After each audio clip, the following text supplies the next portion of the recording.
Hey guys, thanks for tuning in to my debut episode of my new podcast, Phil Talks Sports. Today we're going to break down the NFL draft that's happening this weekend as I test out some recording equipment and things like that and hope to improve this every time we do it.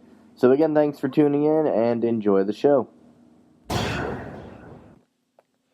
Alright, so I'm here now with my friend Sean Kramer, Yankee fan, Jaguar fan, Yingling aficionado. Yeah. And we're here to talk about the NFL draft on this episode 0 of my new show here. And, in years past, you typically know at this point, we're, 2 days away, a day and a half now from the draft. Yep. We usually have, an idea of who's going to go number one. If it's not already confirmed, it might be between 2 people. Yeah. But I feel like there's up to maybe 5 people that can go number one. And I don't think I've ever seen it go this way before. Yeah, the big thing is that this year there are 4 quarterbacks that could potentially be the number 1 pick, plus Shaquan Barkley, the running back from Penn State. Right, and another interesting twist is that the Browns have 2 picks in the top 5. Yeah. So just because they don't pick a quarterback at 1, let's say if they value Barkley at that that high of a thing, they don't mind waiting till 4 because statistically one of the quarterbacks has to be there 3 picks later if they don't take one. So they could want Shaquan Barkley so bad that they're okay with getting the 3rd picked quarterback at that point. Yeah, that, or they could trade one of the picks away. That's the thing. If all these guys are so talented, why is everyone in the top 5 has said at one point throughout this process, yeah, we wouldn't mind trading a pick. If these guys are so talented, why is nobody fighting to want them? Is my question. Yeah, because in years past we've seen teams give up 2.5 drafts of of picks to try to fall over themselves to get the quarterback. Like Philly's done it with Wentz, the Bears did it with Trubinsky. Just many teams have done this. The Titans did it. Yeah, and it's not always quarterbacks. It is a lot of the time, but it looked like what the Falcons did with Julio Jones. Yeah, no. So it's definitely if you have a pick in the top 5, you definitely have something that you could trade away and get a lot more later on. Okay, so let's say you're the Browns. Mm-hmm. Who you taking number 1? I don't know. If I'm the Browns, first after I'm done crying, I would go pick number 1. So number 1, after watching some film on these guys, I think damn it. So number 1, after watching some film on these guys, if I'm the Browns, what I think I would take at number 1? Who's that? Josh Allen. Really? The Wyoming guy. I know one of the things is that he has a big arm and everything, but from what I watched from him, he looked very smooth in the way he played, and he seems like someone who, when he gets a hold of an NFL offense, he could thrive in that and be the next. I could honestly see him being not necessarily as far as being this great, but I could see him being the next Peyton Manning, where it's just that's his style of play of quarterback. Right, and right before we sat down to do this, we did watch film on all these guys. So this is fresh in our mind right now. Yeah. Here's my thing: so what you're saying? Are you saying if you're the Browns, you do that, or you think he's the best quarterback? So you're taking the gamble on all these guys, no matter how much you think you really have no idea. Yeah. So are you saying he's your best choice out of the 4, maybe 5 that are convinced I think first round? For Cleveland, I think he's the safest pick. Right. Out of all of them. Because my thing with that is okay, I don't think the other teams involved are that high on him. So they could maybe get Barkley at 1 and Allen could be there at 4. They might have that flexibility. Maybe. Because here's my thing. Most of the time in this offseason, it's been Rosen or Darnold. Rosen or Darnold. Both guys are California guys. One of them played tennis. One of them just, has a wealthy family, whatever it might be. Yeah. I don't see either of these guys going to Cleveland where it snows. I'm convinced all the time. I've never seen a picture of Cleveland, when it's not just deathly cold. Well, that's the unfortunate thing is that they don't have a say in where they go in the NFL. Yeah, that's exactly right. But, if you're Pittsburgh, you went and got Big Ben. Phillip Rivers has been playing in San Diego, so if they ended up with him, maybe things don't go well for him, where he's at now. Yeah. You kind of have to be geographically aware of where you are and if the people you're taking are good in those elements. Yeah. That's an important aspect of picking your quarterback of all people. And I don't know how much bad weather he played in, but Josh Allen came from Wyoming. Right. They're not quite San Diego as far as the weather goes. Exactly. So that he seems like someone who would maybe be able to handle that. Yeah. And this is like usually, and I'm not saying it's not this way, but usually when a quarterback goes to Cleveland, you can already write them off. Write them off that they're kind of done. Yeah. And this isn't your grandfather's Browns. This is the most, Well, after going 0-16 last year, the Browns have totally torn everything down and building from the ground up. Or from what they've picked up, they got Carlos Hyde, they got Jarvis Landry, Tyrod Taylor is, if nothing else, a stopgap quarterback. Yeah. So this team, has real damage possibility to win. Three games, which is 300% increase. So while Cleveland is terrible, they're 0-16 for a reason. This is already on paper the best Cleveland team in 5 to 7 years, roughly. Like before, right before they got Brandon Weeden, they were like plausible as an NFL franchise, and they've just like gone down ever since then. Yeah. Well, also the other thing is that trigger. Okay. The other thing is they also got the Chiefs GM, too. The guy who picked all the good players that the Chiefs have now, like Tyreek Hill, Kareem Hunt, Travis Kelce, and all those guys. Yeah. So their GM right now has a pretty good track record of picking players. Mm-hmm. But he hasn't had to. The one thing he hasn't had to do on that team is pick a quarterback. That's true. The jury's out on that because the guy he picked is about to get his try this year when he's no longer there, of course. Yeah. But, there is that. So he's made good players, and maybe when you think of it that way, maybe he'd want a Barkley because he's, more comfortable picking the non-quarterbacks that high. It's possible. Yeah. But with all that, if the Browns are to pick a quarterback at number one, for whatever reason, I could just see Josh Allen. I've heard they're high on Baker Mayfield. Mm-hmm. But to me, I could see Josh Allen fitting their system a lot better than Baker Mayfield. Baker Mayfield, to me, is a very interesting case because there's certain places that I think he could, go fairly well in, and then he's one of those guys, it depends where he goes. Some of these guys are going to be good or bad no matter where they end up. Mm-hmm. I see Baker Mayfield's best possibility of being a plausible playoff caliber quarterback is maybe like in Arizona where they already have the running game in place, they're indoors, or like at Denver, whose defense is, always going to be the breadwinner there. Yeah. Those are the places where I could maybe see him doing well. Like the Jets, in a quirky way, it makes sense. I could see him in the green and white with his headband, and he seems like a Jets kind of guy. He's like Mark Sanchez with a personality. Yeah. But I don't know if that'd be the best pick for him. If I'm Baker Mayfield's agent, if I don't go in the first 3-4 picks, I'm like, don't worry, like. That to me, it's Arizona or Denver. That's where if I'm Baker Mayfield, and I know you kind of like him. Yeah. That's if I want him to succeed. If that's my main goal, I think that's where I'd want him to go. Yeah, I think the best way for Baker Mayfield to succeed early in his NFL career is to be a system quarterback. Go to a team that has a system, not just a guy who is just they give him the ball and like okay, just go throw it around. Like it has to be somewhere where the offense is run a certain way.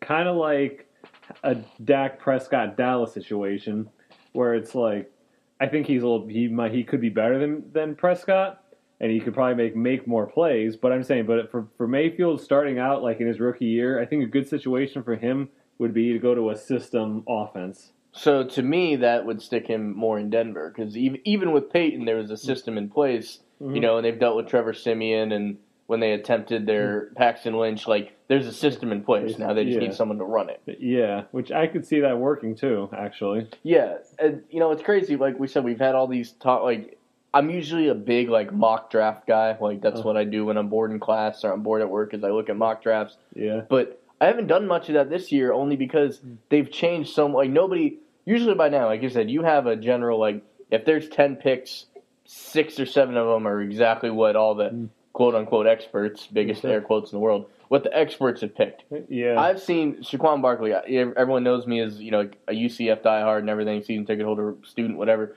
I like Penn State a lot, so I watched a lot of their games, and I love Shaquan Barkley. I want him to do well. Because of that, I want him to go to 3 at minimum. I don't want him to go to Cleveland, and as an Eagles fan that I am, I don't want him to go to the Giants. Yeah. So I want him to go 3 or skip 4 and then go down farther. I've seen Saquon Barkley in these mock drafts go anywhere from number 1 overall all the way down to 7 to Tampa. Which, not a bad, because they just let go with Doug Martin, not a bad choice if I'm Tampa. But I've never seen a player be like, yeah, he could go 1 or he could go 7 or anywhere in between. Yeah. Can't say I've ever seen that before. Yeah. The thing with Saquon Barkley, I could see his best fit, though, is with the Giants, I think. I could see that's who the Giants picking, because for whatever reason, I'm not sold that the Giants are going to take a quarterback. And if Giants aren't taking a quarterback, they definitely need a running back, and Barkley is sitting right there perfectly at 2, unless the Browns take him at 1. And I agree with you. I think if anyone in the top 5, 6, 7 picks desperately need a running back, it is the Giants. I mean, I don't think they've had a running back since the Ahmad Bradshaw, Brandon Jacobs, Derek Ward days. They used to have 3, now they got none. I don't know what happened. Yeah. But the quarterback thing isn't going to go away. Like, Eli's not getting any younger. No. To me, the Giants are like, you know that friend at the party who's had maybe 1 too many? Yeah. And, like, he's not driving or anything. It's not an immediate issue. Yeah. But it's like, hey, man, you might need a bottle of water. He's like, no, I'm good. Yeah. You may be hanging on by a thread now, but you might need that bottle of water. Yeah. That's the Giants not getting a quarterback here. Yeah. The thing with the Giants is that they could hold off 1 more year, I think.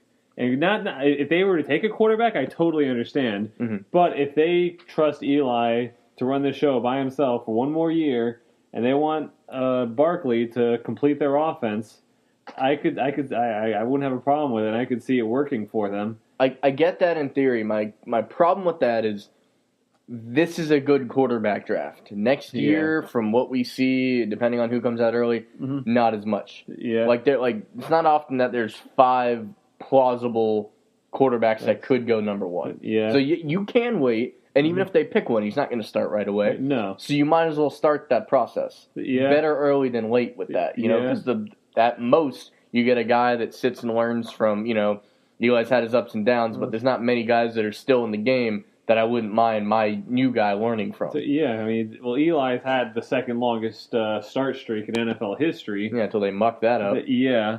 So there's a reason why he's been here so long. So I could see them putting a guy to learn underneath them, but then I wonder, like, just go off on the Giants here for a second. Sure. Do the Giants wait till a second round or later to pick a quarterback to have him sit under Eli, or do they wait till next year and then see how badly they need a quarterback if they're going to go in the first round and get a quarterback? And here's the thing: you get Barkley, maybe you get 7, 8 wins, 9 wins. Even if there's some good quarterbacks, they're going to be gone by the time you pick. That's the issue there, to me. And, you know, we've talked about a lot of quarterbacks here. The one quarterback that's been talked about but not really talked about in the number 1 slot is Lamar Jackson. Yeah. The team that I've heard connected with him the most is the team that my Birds beat in the Super Bowl. The Patriots have actually been interested in him. I don't think they're going to take him with pick 31 or whatever pick they had. I think they traded up when they traded Brandon Cooks, whatever it was, 28 I think they are now. I don't think they're going to get him in the first round, but like where's the ideal fit do you think for Lamar Jackson? Lamar Jackson's a funny, not story, but he's a unique situation. Situation. He could go anywhere from like 5th, right after the other 4 quarterbacks get taken, all the way to the second round. I could see him anywhere in between. Any team that's like, okay, we want somewhat of a top tier quarterback. Like, I can see anybody taking him. Like, I've heard talk of Jacksonville. I've heard talk of Steelers. I've heard Miami. Yeah. So I mean, there's a few people that you can bet, like the Colts. No matter what happens with Andrew Luck, they already traded for a feasible quarterback. They're probably out. Bucks are out. Bears are out. Niners are out. So he's either going to go in the top 5 because someone has a hair, or he's going to go late. Yeah, he's the biggest wild card of all the 5 quarterbacks. But he's definitely, like, as far as a scrambler, he's the most elusive. He can make the most plays with his feet. So if you got to put him somewhere, where are you putting him?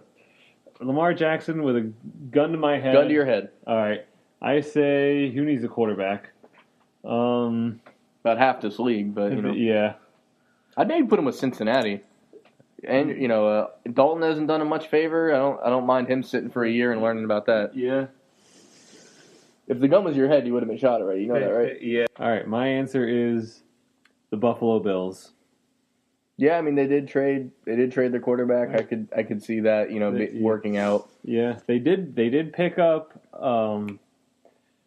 McCarron. Right, which you're very high on A.J. McCarron. Yes, you always have been. I'm glad he's finally going to get a shot to start. But I mean, they obviously also need a quarterback too. To have a backup. So then why not? A.J. McCarron and Lamar Jackson on the Bills. Because the big thing is he's very stubborn about not playing anything but quarterback. Obviously, if you get drafted and the team wants you to play somewhere else, you don't really have a choice. Yeah. So it is interesting to see where they go with that. I think if he's their second time around, they would be tempted. Yeah. So I could see that. I think the Bengals would be an interesting choice for him. Yeah. So we kind of talked in general about the picks in the beginning. It's been a while since both of our teams, at least one of them, isn't towards the very top of the draft. We're sitting pretty back towards the back of the draft. If there's one negative to winning a Super Bowl, if such a thing exists, it's having the 32nd pick, which at that point might as well be a second-round pick. I don't know who I'd want the Eagles to get that's worth it. I would almost cross my fingers and prefer to trade back and maybe pick up some 2s and 3s. Yeah. Maybe slowly get back some picks from the initial Wentz deal, which we've slowly done here and there. Yeah. Howie Roseman, our GM, has really been phenomenal as working out trades and things for that reason. But I would be all for the Eagles trading back at this point. Yeah. There's a lot of guys I want later in the draft. I don't know that I see somebody. I mean, if Barkley fell that far, if you get a video of him gets leaked wearing a gas mask the day of, I'd take him late. But other than that, that Bradley Chubb guy, he'll probably go early. There's not a lot of it's such a weird space. How do you say somebody's you're the 27th pick in the first round? You can't pick that. You don't know who's going to be there. Yeah, it's hard to predict that late especially with you guys picking last in the first round. Right. So I could easily see them trading back. I mean, the Patriots, they're in that spot a lot, and they almost always trade back. And if they don't, they just get a security, steady lineman, or it's never a sexy pick. You never get the last time a big pick came that late in the draft was when Tebow was picked 25th. That's the last late newsworthy pick. After that, it's because you're that far back. You're not picking off need. You're picking off desire. Who do you want to get, not who do you need? Yeah. Well, so there's that. Yeah. So let me ask you this. So coming off your Super Bowl win, and so far the majority of the offseason and free agency, what's the Eagles' biggest need position? There's a possibility that we need depth at corner because we traded Torrey Smith for that Worley guy, and he didn't even make it to the practice facility. He already got cut. So we have some guys that haven't really gotten their chance. So if they work out, they work out. But I could see some depth at corner. I could see a little bit of depth at receiver, way later. Perfect thing for me, maybe some younger linebackers because we're paying our linebackers a good amount of money right now, especially now because Nigel Bradham, we did have to fork out to keep him. Yeah. We've been trying to trade Michael Kendricks for a couple of years, which I don't fully get. He's a solid guy, but nobody wants him for some reason, so I could see him going in the next year or two. Yeah. I could see a little Shaquem Griffin action in our future. Maybe. But, linebacker, when you're in this position, it's all depth. It's never...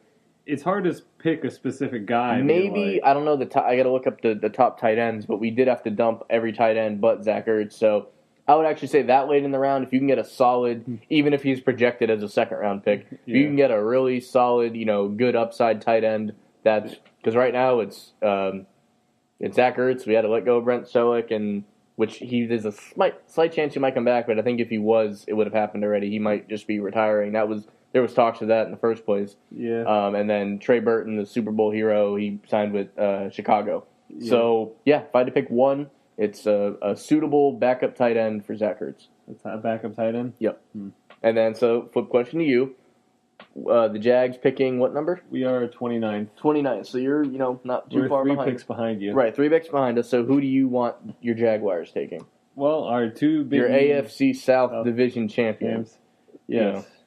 Well, our two big needs are one wide receiver, two tight end. Mm-hmm. Well, not so much tight end. We did pick up Austin Safarian-Jenkins from the Jets. Right. But so that kind of filled that void a little bit. But I could see us, not so much tight end. I guess I'll take that back. We got a young guy to replace Mercedes Lewis, who we cut. Mm-hmm. So I guess number one, it's got to be a receiver. Mm-hmm. Now the only thing though is that like the top receivers that I've heard about, they'll probably be gone by the 27th pick. There's not many. There's only about three. I know there's a guy from. Well, there's Calvin Ridley. Calvin Ridley is the main one, and then there is a guy from Texas A&M, Cortland, I think is his last name, and then there's a guy from SMU. It's not a very deep receiver draft as far as first round. Like Traquan Smith from UCF is expected to go in the second or third. Yeah, look for that name to come up on day 2. That might be the home run pick because he's a complete receiver and he blocks like nobody's business. Which in an offense like for you guys that would be beneficial. But it's not it's a top heavy receiver draft and then it kind of gets weak after that. Yeah, that's the only thing is that there's. All I've heard of this whole draft is all about the quarterbacks and everything, but like other than Calvin Ridley, I haven't heard about anybody else other than the guys you've mentioned. Yeah, I mean it's like you said, it's all quarterbacks. It's Barkley and it's Chubb, but that we imagine that's going to round out the top 5, 6, 7 picks in whatever order we don't know. Mm-hmm. But yeah, it's strange that even though these are good receivers, you don't hear any of them going in the top 7, 8 picks. Yeah. And the other thing is that, because you can never have enough of these guys, is offensive linemen. If we were just to pick a top 5 offensive lineman, because because it's going to be a lot of quarterbacks and running backs early on. Yeah, so they'll all shift down. Yeah, so the other thing is that as an offensive lineman, you can never have enough offensive linemen. That's very true. So, the one thing with all these guys, like so we see all these guys that have talent, but normally, I don't know, nobody wants to commit to saying that this is the guy we want. Like we mentioned it, in the top of the show. All these guys are supposedly like franchise building, but everyone's like would be totally okay trading their pick. Like picks 1 through 4 have basically all said like we're for sale. Yeah. So then the question just becomes like who is dumb or bold depending on how it turns out enough to shift all that around. Yeah. I don't know what assets they have at this point, but like maybe a Miami I could see. The only other thing, if the Jets, or from what I've heard about the Giants actually, is the only quarterback they want is Darnold. So if he's gone, they don't mind trading back. Yeah. And then it's just a matter of are the Jets okay with basically getting the quarterback the Giants don't want. Yeah. But there's really nowhere they can jump up unless the Browns, swap them a 1 for 3, and then they just have back-to-back picks if the Browns aren't concerned about who they get. Yeah. Well, one thing I could see the Cardinals trying to trade up, because I doubt their future is with Sam Baggy Sleeves. Sam Bradford. So, but I don't know if the Cardinals are smart enough to try to trade up and get one of these guys, because the Cardinals have been so close for so long, and their biggest weakness, I feel, has been quarterback, because Carson Palmer, he's been okay at best for them, but he's either always getting hurt or he's just Carson Palmer. And they've had some good years, but like if they just could get that franchise quarterback, I think they could take the next step and be a top-level team, because they have pieces on defense, pieces on offense and stuff. Yeah. It's just quarterback has been killing them, and I could see them. I theoretically, a smart move would be for them to try to trade up and get one of these guys. I don't think they're smart enough to do that, because when was the last time the Cardinals drafted a quarterback? I think Matt Leinart was the last one, and that was a train wreck. That did not go well. No. I mean, I agree that the Cardinals have like way too many pieces to be in the shambles there. You could argue they're the one team that doesn't have at least a short-term answer at quarterback right now. Like, is Sam Bradford, like, let's be honest, he's not making it through the season. No. He'll be like if he makes it through preseason, if he plays. I just look at these mid-picks. We touched on this earlier. It's been a while. Like, any quarterback that gets out of the top 5 is almost immediately going to slide to 11, because the Colts have an answer and a backup plan. The Bucks have their answer. The Bears are rolling with their answer. The Niners have the highest paid quarterback in the league. Yeah. The Raiders have their answer. And then you have the Dolphins, the Bills, and the Redskins. And the Redskins have their answer. So then it's a Miami, so it's one of the situations. Once you hit a certain pick, you're going to automatically slide 5-6 slots. Yeah. No, I know. So that's just my theory on the Cardinals is that they could use a quarterback. Definitely. Because they've been spinning their wheels for too many years. And I know they were in the AFC Championship, or the NFC Championship a few years ago. But, I just don't see them turning the corner with Bradford. With Bradford, yeah. Yeah, it's just... I try to go negative with it, but at this point, it's just impressive the amount of money Sam Bradford makes to do precisely nothing. Yeah. This man has never won a playoff game. I don't believe he's made the playoffs in the starting role. Well, I wonder when the last time he played a full season without injury. Yeah, I think it was his rookie year or the year after. With the Rams. Yeah, I mean, he won Rookie of the Year in probably the most boring, Rookie of the Year race there ever was. He was literally, in his draft, which I believe was 2010, he was the only quarterback. This is hard to believe. He's the best quarterback of his draft. I think it was... Was it 2010 or... It might have been 11. I think it was 11. Something like that. Whatever year... The year he came out, because I remember looking this up, he's the only somewhat decent quarterback of that draft. Every other quarterback, when you go back and check the year he came out, did absolutely nothing or was a career backup. So...